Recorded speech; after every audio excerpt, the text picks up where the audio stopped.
जो हुन पार मुंहिंजे फ़नी सहकारी मुदस्सिर हुसैन ऐं पंहिंजे मेज़बान अमीन अरबाब पारां हीअ हथ जोड़ शाल क़बूल पवे।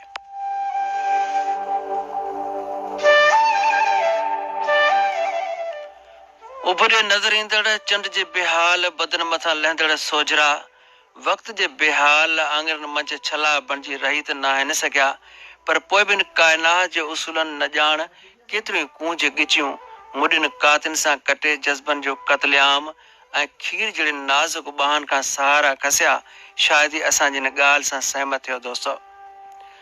अज़ियतूं भोगे ज़िंदान जे झरोकनि आॾो सितम सहंदड़ उहे शहीद रिश्ता जिन जो बख़मली बदन जॾहिं ममता झोलीअ में समाज दुश्मननि तोहफ़े तौरु रखिया त ममताज माठे मन में मेहंदी भरियल पाट भोर भोर थी विया। शायदि ई असांजी हिन ॻाल्हि सां सहमत थियो। अॼु ॾुख थिए थो उन्हनि इंसाननि ते जेके इंसान दोस्ती वारे नाते खे नफ़रत में तब्दील कंदा वञनि ऐं मोहबतनि जो भरम ऐं कुर्ब ते करम करण वारा इंसान हक़दारनि जूं सभई हदूं ओरांगींदा वञनि, पर पोइ बि ईअं केर बि नथो चए त हीउ बि सिर सूली ते खिली पवंदो, तूं सखी मातम न कजांइ। हीउ बि सिर सूली ते खिली पवंदो, तूं सखी। अवां जी वॾी महिरबानी दोस्तो।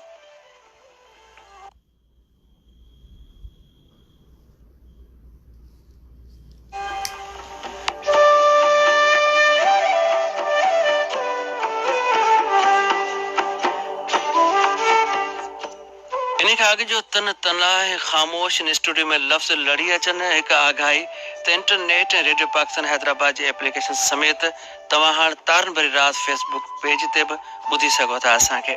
रंग जो पिया वञूं असीं राति जी राहुनि में, रंग जो पिया वञूं असीं अवेले मुसाफ़िर जी बि भला कहिड़ी आहे मंज़िल अवां जी दुआनि में, रंग जो पिया वञूं असीं।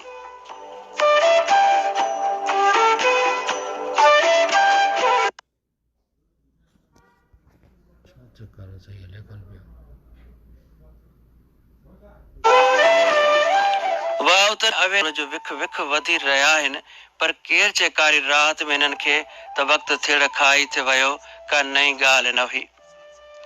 वक़्तु थियड़ खाई थे वियो का नई ॻाल्हि न हुई, पर माण्हुनि जे मेड़ में न तुंहिंजो अतो हो पिरीं न तुंहिंजो पतो हो पिरीं।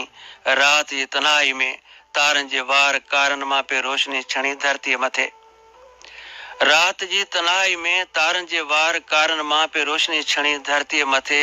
सरती सरती जो कथाऊं छेड़े छेड़े को सुम्ही पियो पधरे पट मथे, पर यादि संभरे थी अंजल विंदरे थी अञा जॾहिं जॾहिं वासरा वर वराक ॾेई मूंखां मुंहुं मोड़े थे विया ऐं जोड़े दिलियूं टोड़े थे विया, तॾहिं तोखे यादि हूंदो पिरीं वक़्तु थियड़ खाई थे वियो का ॻाल्हि न हुई, पर यादि भुरी थे वई जॾहिं ऐं पंहिंजी सिरी ऐं तुंहिंजी सरी ऐं असांजी न सरी थे वई जॾहिं तोखे यादि हूंदो ॾुख रहड़ खाई थे वियो वक़्तु थियड़ खाई थे वियो का ॻाल्हि न नई हुई। माण्हू जे मेड़ में न तुंहिंजो हो पतो पिरीं न तुंहिंजो हो अतो पिरीं।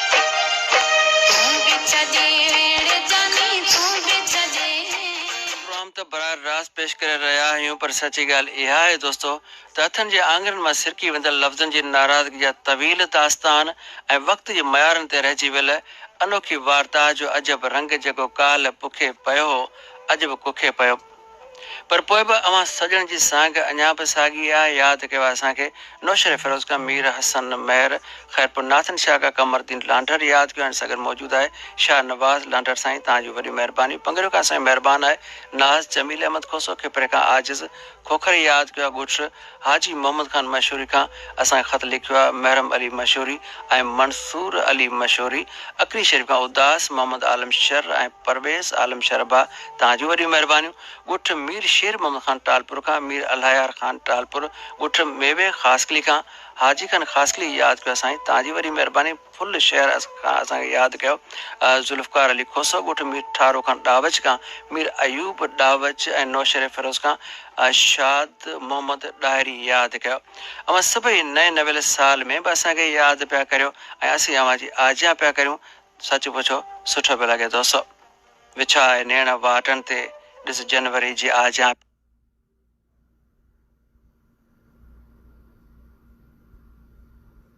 पिया करियूं।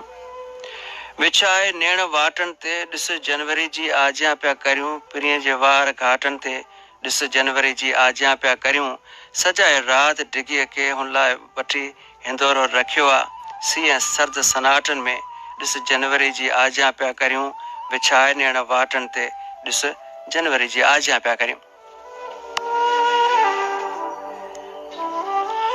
विशाल आकाश हेठि मुद माधवके जा वचन वरजाइण वारी किरत में अॼु बि साॻी सिक ऐं उकीर सां नरगो रूह रिहाण कंदा पियालूं अवां सां पर धरती धण जे उन्हनि ख़ुशियुनि जा रंग उॾाइण जी कोशिश बि अञा जारी आहे अखियुनि में विहारण वारी आदत साॻी आहे ही दिलि धुतारण वारी आदत साॻी आहे अखियुनि में विहारण वारी आदत साॻी आहे ही दिलि धुतारण वारी आदत साॻी आहे माण्हू त ॿिया सभई वाट वठियो पिया वञनि पर तोॾे निहारण वारी आदत साॻी आहे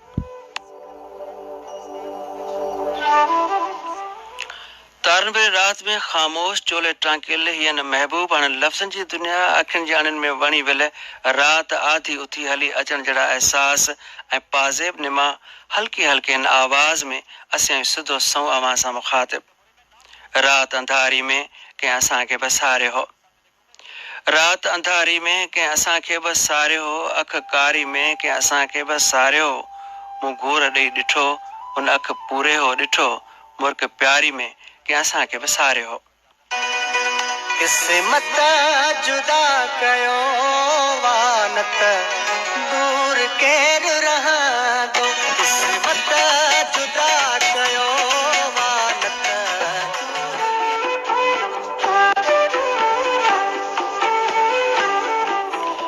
तारन भरी रात में तारन जे गाने टे समेत तव्हांजे ख़तन कार्ड जी बि ॻणप जारी आहे यादि कयो आहे हिन वक़्तु असांखे जुड़े खां अली हसन ख़ासि कली टंडे लहर खां ख़त लिखियो आहे बशीर गुल सुमरो ऐं सां गॾु मौजूदु सिकंदर अली सुमरो पका चांग खां ग़ुलाम जाफ़र शर ऐं अहमद रज़ा शरभा तव्हांजूं वरी महिरबानियूं राजबाग खां वफ़ा मुनवर जमाली यादि कयो आहे जाम साहब खां सीनियर रेलवे जमादार मोहम्मद यूसुफ ज़रदारी प्रीतम आबाद खां मोहम्मद रहीम बिरोही ॻोठ ग़ुलाम हुसैन जलालाणी खां नाज़ फ़कीर मोहम्मद जलालाणी ऐं महबूब नाज़ जलालाणी खंबरे खां एम इब्राहिम राजड़ी यादि कयो शालमानी स्टाफ खां उस्ताद रजब अली खोसो ॻोठ मेवो ख़ासकली खां हाजी ख़ान ख़ासकली साईं तव्हांजो ॿियो ख़त आयो ॻोठ तैयबा हाले पोटे खां नाज़ मोहम्मद इस्माइल हाले पोटो फुलजी स्टेशन खां वफ़ा यासीन आराई यादि कयो अवां सभिनी मोर खंभनि जहिड़ा रंग बिरंगी असांजे साम्हूं ख़त ऐं कार्ड लिखी मोकिले ॾिना अवां सभिनी जूं वरी महिरबानी दोस्त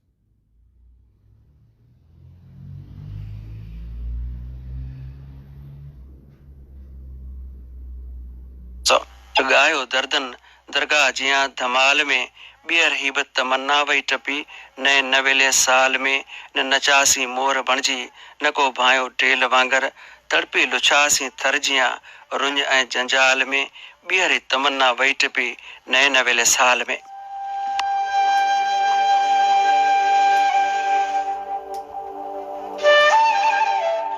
तारन भरी रात में उन्हनि महिरबानी खे भली कारा जिन हाणे हाणे खट ते पासो वराए ओचितो ई ओचितो अखियूं खोले असांखे ॿुधणु शुरू कयो आहे मां किसा पियो छेड़ियां अञा तोखे निंड अची वई शाबस हुजे मां किसा पियो छेड़ियां अञा तोखे निंड अची वई शाबस हुजे ॻाल्हियूं मेड़े पियो मेड़ियां अञा तोखे निंड अची वई शाबस हुजे अकेली मुसाफ़िरी जो पंथ को सवलो त न आहे पिरी झेड़े पियो झेड़ियां अञा तोखे निंड अची वई शाबस हुजे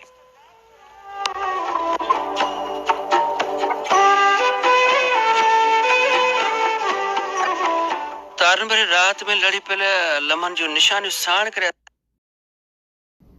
काईंदा अचूं अवां जे अंगण ऐं ओटे तरफ़ हम ख़्याल महबूब घड़ियुनि मथे विछाइजी वियल लफ़्ज़नि जी लजपाल अबाबिलनि जी उॾार ॿुधाए पई त अञा दिलियूं पयूं धोपजनि प्यार जे पाक ऐं पवित्र पाणी में डिसंबर आयो ऐं वयो हलियो डिसंबर आयो ऐं वयो हलियो वयो के गाह घेरा ॾेई तोते मूं ते पहिरा ॾेई अवल सभु पल सुहाना हा न चैन हाणे बाक़ी आहे पहिर ॼण पाप जहिड़ो आहे अंदरि आलाप जहिड़ो आहे रिड़े थो रूह रोज़ानो लिखां छा हालतुनि ते गुज़र बरलाप जहिड़ो आहे पहिर ॼण पाप जहिड़ो आहे ग़ैर जे ॻोठ जूं ॻाल्हियूं ज़हर सभु नाश्ता आहिनि पिछोड़ा केर को किरंदई टुटी विया राब्ता आहिनि ख़तम थिया वास्ता आहिनि पुराणो प्यार जो रिश्तो रुले थो राह ते साईं न को आ भरवसो हाणे रहियो इंसाह ते साईं अखियुनि जो सोप सपननि खां वया महरूम थी आहियूं नई का बाख पुटणी आ अकेला आहियूं जुड़ियल आहिनि न को आ रंग जीवन में हयाती बेरंगीनी आ सफ़ा बे यकीनी आ डिसंबर आयो ऐं वयो हलियो वयो के गाह घेरा वो ज़मानो याद कर मिलंदो हमें वो ज़मानो याद कर मिलंदो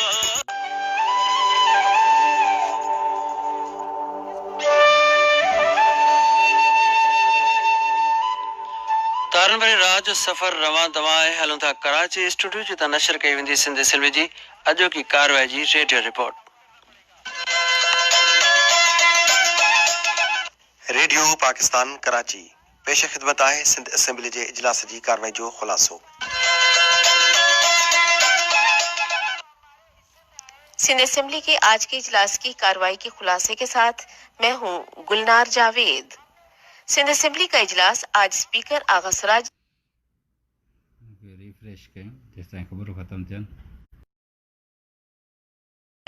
और सोशल सिक्योरिटी में रजिस्टर्ड हैं उनको ये फ्लैट्स दिए जाएंगे। साल 2020 में फैक्ट्री कवानीन की खिलाफ वर्जी के 34 केसेस दाखिल किए गए हैं और इसके साथ 3,50,000 रुपए जुर्माना भी किया गया है। पीपल्स पार्टी की मेंबर कलसूम चांडियो ने जाली डोमिसाइल के मसले पर तवज्जो दिलाओ नोटिस असेंबली में पेश किया। उन्होंने मजीद कहा कि पहले ही सिंध में बेरोजगारी ज्यादा है, इस पर जाली डोमिसाइल बनाए जा रहे हैं। जाली डोमिसाइल बनाने वाले अफसरान के खिलाफ कार्रवाई की जाए। पीटीआई के मेंबर सईद आफरीदी ने दादू जिले में तामीर होने वाले सरकारी अस्पताल के बारे में तवज्जो दिलाओ नोटिस पेश किया, जिसके जवाब में सूबाई वजीर डॉक्टर अजरा पेचोहो ने ऐवान को आगाह किया कि अस्पताल का काम 80% मुकम्मल हो चुका है, बकाया 20% इस साल मुकम्मल हो जाएगा।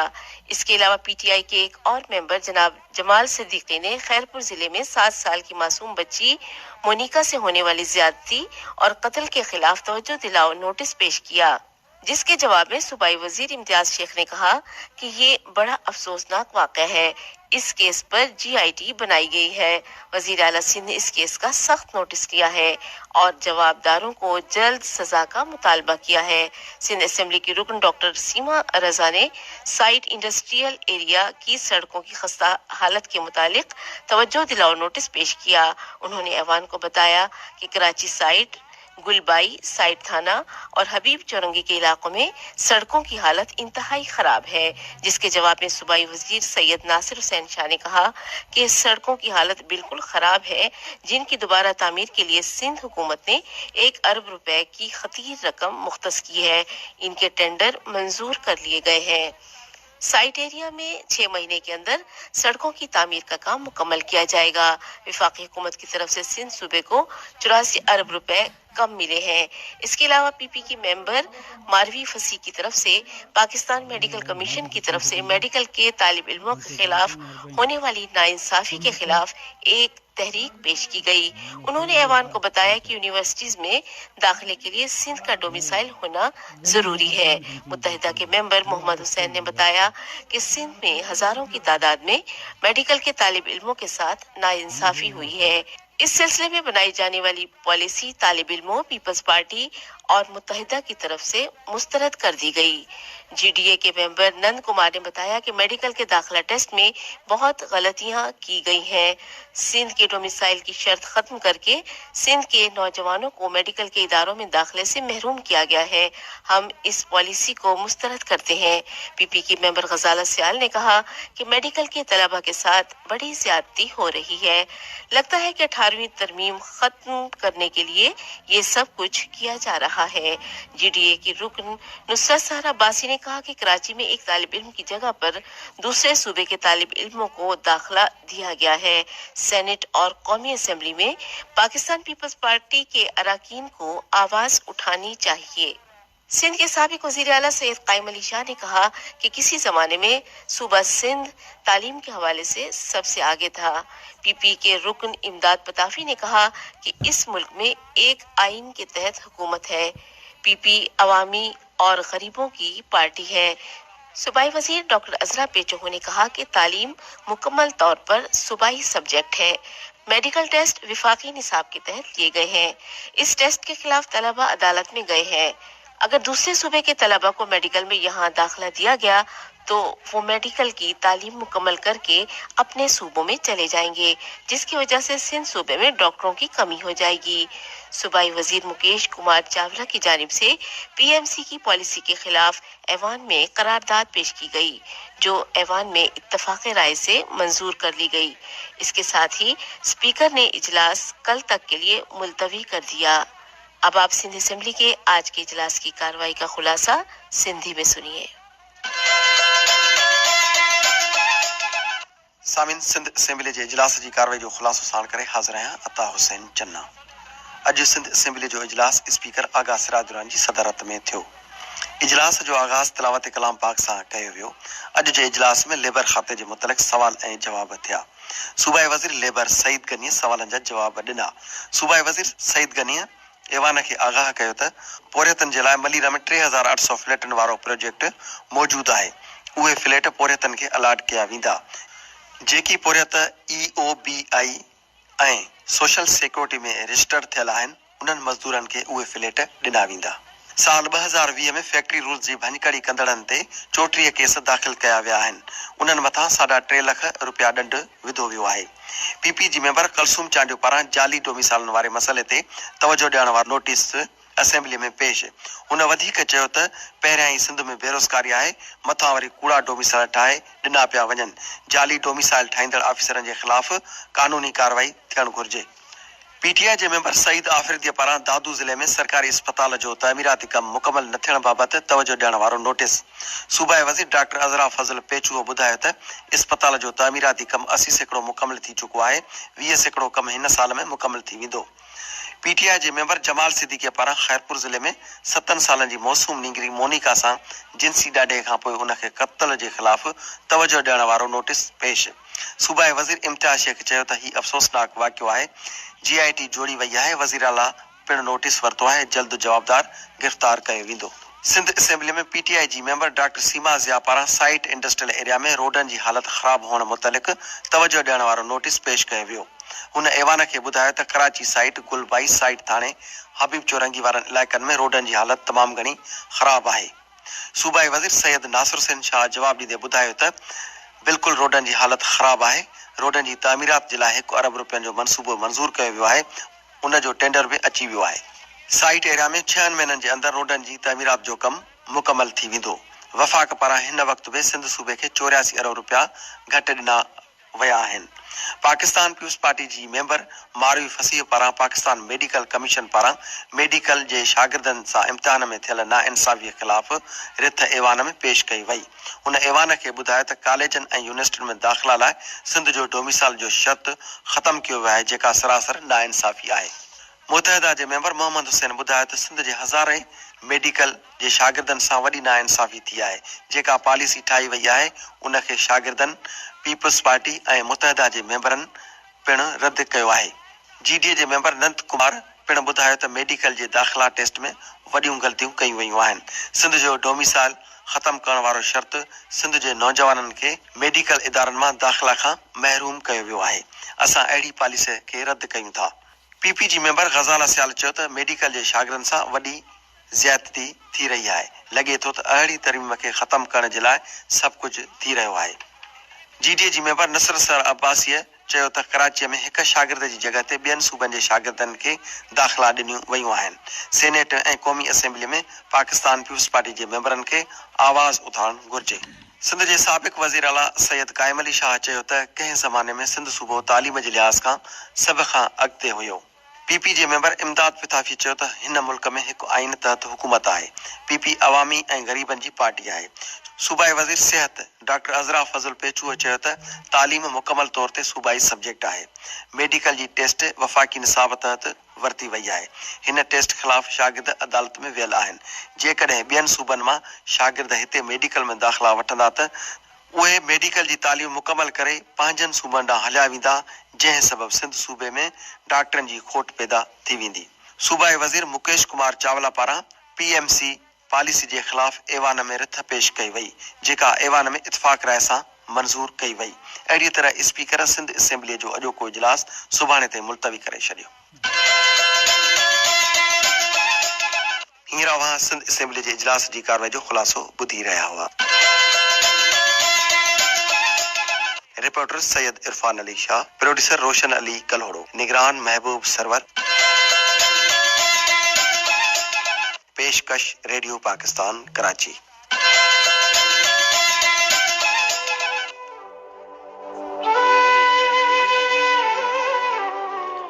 उन्हनि महिरबानी खे भली कार आहे जिन हाणे असांखे ॿुधणु शुरू कयो आहे।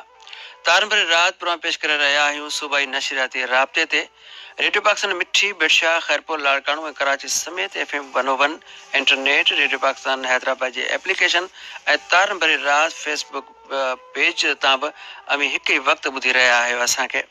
ख़त तव्हांजा अञा बि असांजे साम्हूं आहिनि। यादि कयो आहे टंडे आलम मरी खां अब्दुल मजीद खोसो ऐं कदीर अहमद खोसो भाउ, तव्हांजी वॾी महिरबानी। तव्हां ख़त लिखियो।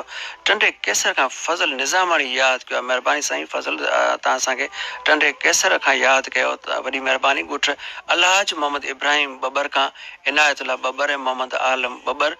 बदीन खां मास्तर अब्दुल ख़ालिक खोसो। मोहब्बत देर जतोई खां मज़र अली भुट्टे ख़त लिखियो। ॻुठ लाल ॾिने पौड़ खां अमीर बख्श पौड़ ऐं शहज़ादो पौड़। टंडे लहर खां बशीर गुल सुमरो भाउ, तव्हांजी वॾी महिरबानी। तव्हांजो ॿियो बि ख़त असांजे साम्हूं आयो। ॻुठ जुमा खां लुंड खां मुरीद अली लुंड ऐं अशफाक अली लुंड। बेराणी खां असांजो साईं मौला बख्श मरी। दरगाह सईदी मूसाणी खां ज़ाहिद हुसैन वाढो ऐं नज़ीर अहमद वाढो। शिकारपुर खां आजिज़ अब्दुल रज़ाक शर। ॻुठ मुराद खान जागीरानी खां गौस बख्श खोसो ऐं फौजी फैज़ान खोसो भाउ, तव्हांजी वॾी महिरबानी। ॻुठ आली जूनेजो खां अब्दुल्ला नाज़ जूनेजो। वीरावा खां असांजो नौजवान शाइर अब्दुल हकीम पली भाउ, तव्हांजी वॾी महिरबानी। ऐं ॻुठ बिलू पंवर खां मोहम्मद यूसुफ पंवर ऐं मीरपुर भठोरे खां अबू मेमण यादि कयो आहे। अवां सभिनी दिलि जी ओनाहिनि मां यादि कयो। अवां सभिनी जूं वॾी महिरबानियूं। थकल आस रस्तनि ते अखियूं दर्दनि भरियूं ॻोल्हियूं, हलिया चंड जे हेठां विञायल दिलि भरियूं ॻोल्हियूं। थकल आस रस्तनि ते अखियूं दर्दनि भरियूं ॻोल्हियूं, हलिया चंड जे हेठां विञायल दिलि भरियूं ॻोल्हियूं। पुराणी यादगिरियुनि ते पया धूड़ सालनि जी, ॾिसूं पर बेचया ज़ख़्मी ते अखियूं दर्दनि भरियूं ॻोल्हियूं, हलिया चंड जे हेठां विञायल दिलि भरियूं ॻोल्हियूं।